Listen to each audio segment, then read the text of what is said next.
ನಿನ್ನೆ ನಡೆದ ನೇಹಾ ಹಿರೇಮಠ್ ಅವರ ಕೊಲೆಯನ್ನು ಖಂಡಿಸಿ ಅಖಿಲ ಭಾರತೀಯ ವಿದ್ಯಾರ್ಥಿ ಪರಿಷತ್ ಕಡೆಯಿಂದ ಪ್ರತಿಭಟನೆಯನ್ನು ಇವತ್ತು ಹಮ್ಮಿಕೊಳ್ಳಲಾಗಿದೆ.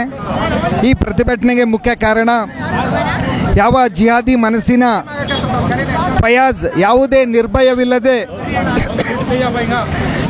ನಿರ್ಭಯವಿಲ್ಲದೆ ಕಾಲೇಜ್ ಕ್ಯಾಂಪಸ್ಸಿನಲ್ಲಿ ಬಂದು ಆ ವಿದ್ಯಾರ್ಥಿನಿಯನ್ನು 9 ಸಾರಿ ಚೂರಿಂದ ಚುಚ್ಚಿ ಬರ್ಬರವಾಗಿ ಹತ್ಯೆ ಮಾಡಿದ್ದಾನೆ.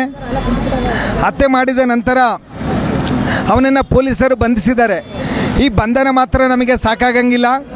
ನಮ್ಮ ಉದ್ದೇಶ ಬಂಧನವಾದ ಮತಾಂಧಿ ಜಿಹಾದಿ ಫಯಾಜ್ನನ್ನು ಗಲ್ಲಿಗೇರಿಸುವವರೆಗೂ ಅಖಿಲ ಭಾರತೀಯ ವಿದ್ಯಾರ್ಥಿ ಪರಿಷತ್ ಈ ಹೋರಾಟವನ್ನು ರಾಜ್ಯಾದ್ಯಂತ ತೀವ್ರವಾಗಿ ಪ್ರತಿಭಟನೆಗಳನ್ನು ಹಮ್ಮಿಕೊಳ್ತದೆ ಅಂತೇಳಿ ಈ ಮೂಲಕ ನಾವು ರಾಜ್ಯ ಸರ್ಕಾರಕ್ಕೆ ಆಗ್ರಹವನ್ನು ಮಾಡ್ತೇವೆ. ನಮ್ಮ ರಾಜ್ಯದ ಮುಖ್ಯಮಂತ್ರಿಗಳಾದ ಸಿದ್ದರಾಮಯ್ಯನವರು ಮತ್ತು ಗೃಹ ಮಂತ್ರಿಗಳಾದ ಪರಮೇಶ್ವರ್ ಅವರು ಯಾವುದೇ ರೀತಿಯಾದ ಸರಿಯಾದ ಮಾಹಿತಿಗಳನ್ನು ಕಲೆ ಹಾಕದೆ ಬೇಜವಾಬ್ದಾರಿತನದ ಹೇಳಿಕೆಗಳನ್ನು ನೀಡ್ತಾ ಇದ್ದಾರೆ. ಇದರಿಂದ ನೇಹಾಳ ಕುಟುಂಬಕ್ಕೆ ತುಂಬ ಅನ್ಯಾಯವಾಗ್ತಾ ಇದೆ.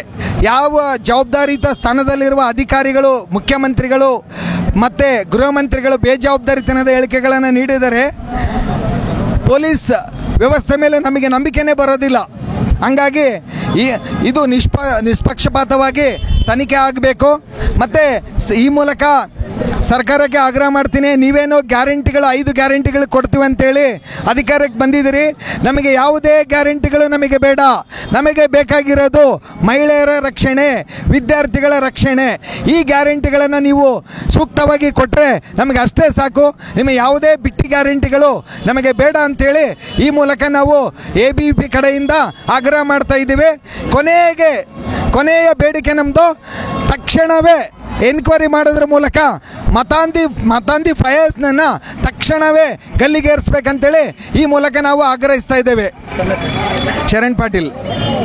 ಬಳ್ಳಾರಿಯ ನಿರಂತರ ಸುದ್ದಿಗಾಗಿ ಬಳ್ಳಾರಿ ಬೆಳಗಾಯಿತು ಚಾನೆಲ್ನ ಸಬ್ಸ್ಕ್ರೈಬ್ ಮಾಡಿ ಹಾಗೂ ಬೆಲ್ ಐಕಾನ್ ಒತ್ತಿ.